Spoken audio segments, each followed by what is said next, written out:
अपीलार्थी द्वारा प्रस्तुत अपील का सारांश इस प्रकार है कि अपीलार्थी एवं वादी ने एक व्यवहार वाद न्यायालय में प्रस्तुत किया था।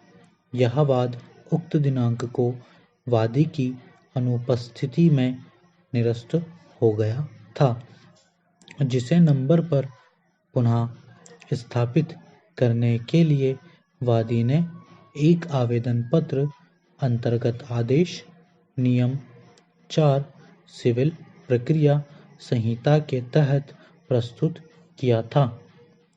तत्पश्चात यह प्रकरण विचारण न्यायालय में स्थानांतरित हुआ।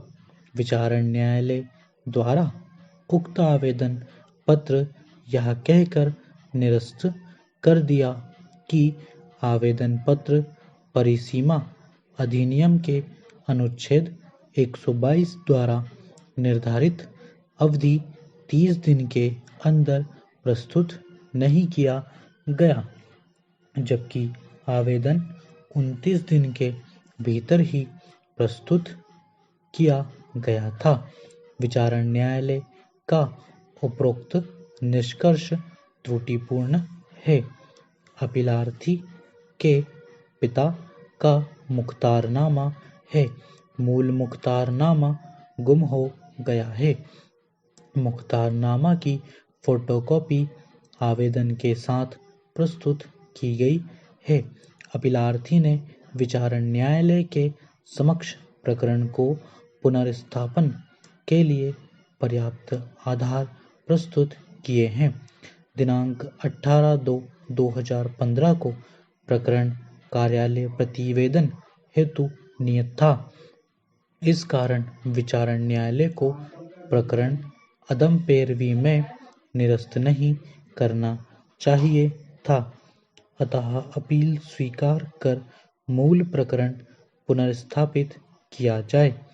उभय पक्ष के मध्य इस बिंदु पर कोई विवाद नहीं है कि अपीलार्थी एवं वादी का मूल व्यवहार प्रकरण क्रमांक दिनांक 18/2/2015 को वादी की अनुपस्थिति में निरस्त किया गया था।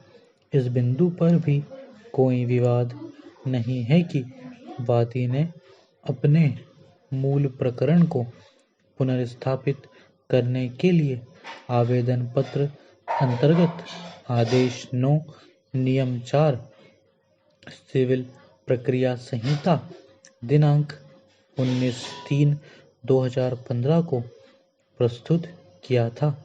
इस बिंदु पर भी कोई विवाद नहीं है कि व्यवहार प्रकरण को पुनर्स्थापित करने के लिए आवेदन मूल व्यवहार प्रकरण निरस्ती दिनांक 8/2/2015 से पुनर्स्थापन आवेदक दिनांक के मध्य की अवधि को सरसरी तौर पर देखने से यह स्पष्ट हो जाता है कि अपीलार्थी एवं वादी द्वारा व्यवहार प्रकरण पुनर्स्थापना संबंधी आवेदन पत्र 30 दिन के अंदर प्रस्तुत किया गया था। इसके अतिरिक्त फरवरी माह 30 दिन से कम अवधि का होता है। अतः ऐसी स्थिति में स्वाभाविक रूप से यह प्रमाणित होता है कि अपीलार्थी एवं वादी द्वारा मूल व्यवहार प्रकरण को पुनर्स्थापित करने के लिए आवेदन पत्र अंतर्गत आदेश 9 नियम 4 सिविल प्रक्रिया संहिता निर्धारित समय अवधि 30 दिन के अंदर प्रस्तुत कर दिया गया था।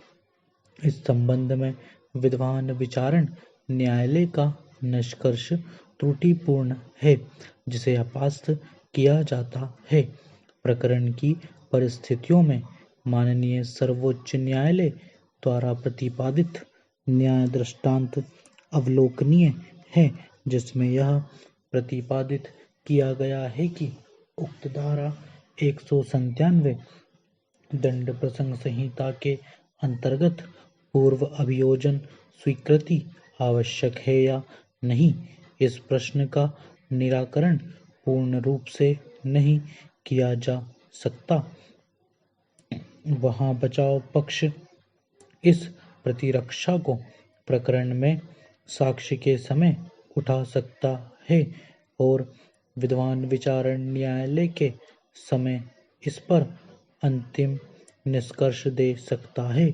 ऐसी दशा में उक्त न्याय दृष्टांत में प्रतिपादित विधि के अनुसार आरोपी की यह प्रतिरक्षा अभी समाप्त नहीं हुई है और वह इसे अपने बचाव में विचारण में उठा सकता है।